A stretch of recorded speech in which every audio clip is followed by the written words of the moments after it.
Having a strong presence is pretty much a contradiction because a strong presence brings honor and respect, right?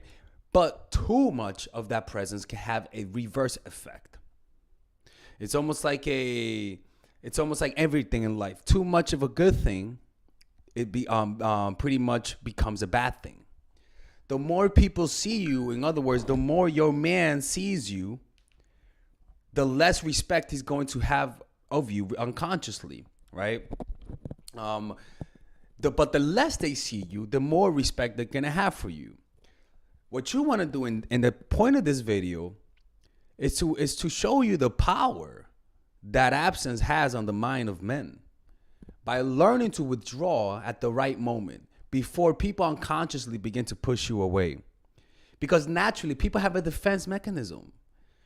Even if they like you, too much of your presence will cause them to unconsciously push you away. Because what we're doing, unfortunately, for some people who are idealistic, is that this is a game of hide and seek for the most part. But let's first begin with the biological aspect of presence and absence. You see, a man's biology is literally wired to get turned on by your absence. When men don't see their women, their body creates more volume of sperm to put inside her body.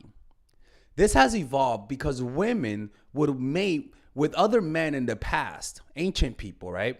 And so men had to create high volumes of sperm to kick out the other sperm, right?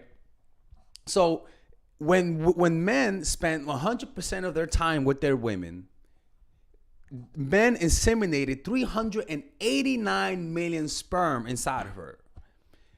But when men spend 5% of their time with their women, 712 million sperms, almost double, got inseminated inside of her. Like, this has been shown through studies. I'm not even talking out of my ass. You can look at this in the book called The Evolution of Desire. It also increases when there's sperm of other men inside. In other words, oh my God, this is crazy. When there's other sperm inside of a woman and you come inside of, and you like ejaculate inside of her, even if the man doesn't know this is other sperm, for some biological reason, either pheromones or something, the man creates more sperm and actually it does it like almost like an evolutionary adaptation against infidelity. So men have the physical ability to create more sperm even evolutionarily, absence creates more interest and more desire and more love and respect. Isn't that insane, right? So that's the first one. So the next thing you have to understand is that you have to let your unavailability do the dirty work for you. Because not only does your absence turn him on physically, not only does your absence cause him to just put everything inside of you, right? To want to see you with lustful eyes, but also it makes him like you more, because it's not your presence that makes him like you, it's your unavailability. Because what you want is, you don't want to let them see you or treat you like anybody else. Force them to respect you by threatening to leave or using absence. Now, you might say, how do I do that if I'm married? Or how do I do that if I live with the person? You could create a pattern of presence and absence. That is all you have to do. It's almost like a metaphorical death type of effect, where if you notice that somebody's about to die, naturally your emotions become heightened around them and you want to be there for them and you actually like them more. It's a very similar metaphoric death. For example, there's a friend of mine, a really cool guy that I know, that he's awesome to hang around with. And that is the equivalent of you having a good presence. But he barely hangs out with us. When we invite him, he'll say yeah 2 out of the 3. He'll say yes like one out of every 3 times. Now, he'll invite us out too, right? But because we like him, and he's not there that often, but when he's there, everyone feels alive. Because when he's not around, we actually talk about him. When he's not around, we talk about the things that he does that's funny, because he's not around. And we sort of miss it Because we're like, oh man, if only he was here, man. Oh, remember that one time when we did that? Oh my God. We're talking about him and we're idealizing him in our minds, which makes us want to see him more. And so the next time he comes, we're going to feel that adulation, that sense of, wow, I like him more. It's true, people. That does work. And it's all about having a good presence, but having boundaries and not letting people see you all the time. And I bet he doesn't even know that. He doesn't even know that, honestly. He doesn't even know that. That's how, for the most part, that's how we feel about him. This is similar to the law of scarcity, right? What's the law of scarcity? The law of scarcity is pretty simple. Right here. Let me remove this because this is gonna make sound right now. There you go. Okay. All right. Let me make sure I have the right video. Okay. The law of scarcity is in economics where if somebody buys something from that market, right? If you watch somebody buy something, all of a sudden, whatever that thing that's being bought, right? No, for example, if somebody, an example is like the Mona Lisa, right? The Mona Lisa is an incredible simplistic painting. But one of the reasons why the Mona Lisa has such high regard in the art world is because it's been vandalized the most. It's been stolen. Like the fact that it got stolen and people thought that it was never gonna come back from the dead per se, makes that painting more valuable. Anytime anybody steals something and people think they lost it and then it comes back, people treat it with more respect.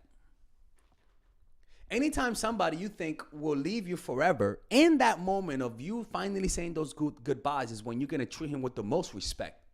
When you think somebody is about to die right now, it's when you're actually gonna open up and show your emotions towards them. So if you're dating a guy and he's not giving you anything that you want, girl, what you gotta do is show some absence. All right, ladies and gentlemen, if you guys ever wanna learn how to use your feminine energy to influence people, learn how to use your masculine energy to become more assertive, and also learn how to blend both energies to improve your dating life, your spiritual life, honestly, your relationship life, your family life, your career life, this is the course for you. If I had to make a course for my nieces, I have two nieces, one is 19 and one is 15.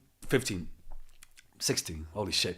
Oh my God, he's a bad fucking uncle. He's a bad uncle. Get him. Shut up, Melissa. You should get this course, right? And this is the course that I will make for them. So, for example, watch the curriculum, right? In the first week, we're going to be showing you how to establish a strong masculine foundation without letting it hurt your feminine energy. This masculine foundation is a source of who you are, right? It's your bodyguard. Without this, whatever feminine energy you create will be destroyed by the outside because your masculine is your shield. So we'll talk about goal setting. We'll talk about how to develop a serious attitude. We're going to be talking about how to use more logic, how to use more goal-oriented behavior. It's more how to be a man. Now the next one is how to embrace the feminine energy, right? This one will teach you about how to minimize excessive masculine traits, developing self-awareness, healing abundant feminine energy, regulating your emotion, mastering voice qualities and facial expressions, surrendering control and allowing pain to be felt. This is honestly, this will supercharge, like Kaioken, your masculine energy. After that, we have femininity in the workplace and how to be feminine in the workplace without letting people take advantage of you, and the nuances of how women on power should behave versus women who are subordinates in the workplace, and even a dress code. This is based on psychology, people. It's kind of insane. I'm actually excited about this one. The next week, we talk about navigating the labyrinth of male and female friendship. And this, a lot of women find confusing, so we talk about that. And how to identify envious friends, how to identify the good friends, how to keep male friends, and how to keep female friends. Week 5, we talk about how to release the burden of the past and stop and destroy mental projections. This is actually really powerful. And then week 6, we talk about how to increase your observational power so that you could read people better. And we have a bunch of bonuses. The course starts at $99, and you guys can pre-order the course today at $69 before it goes out. If you're watching this, most likely I'm in the meditation retreat, so I will be praying for all of you guys. And just click on the description down below of the video. Right there, you'll see it, and you could pre-order that course. It's gonna be out by the end of next month or the beginning of February of March. One of the two people, because I have a 10-day retreat to do, and I want to finish the course after the retreat, because I think the ideas are gonna be so much better. All right, man. I'll see you guys later. Pre-order, man. Oh, I'm closing the channel.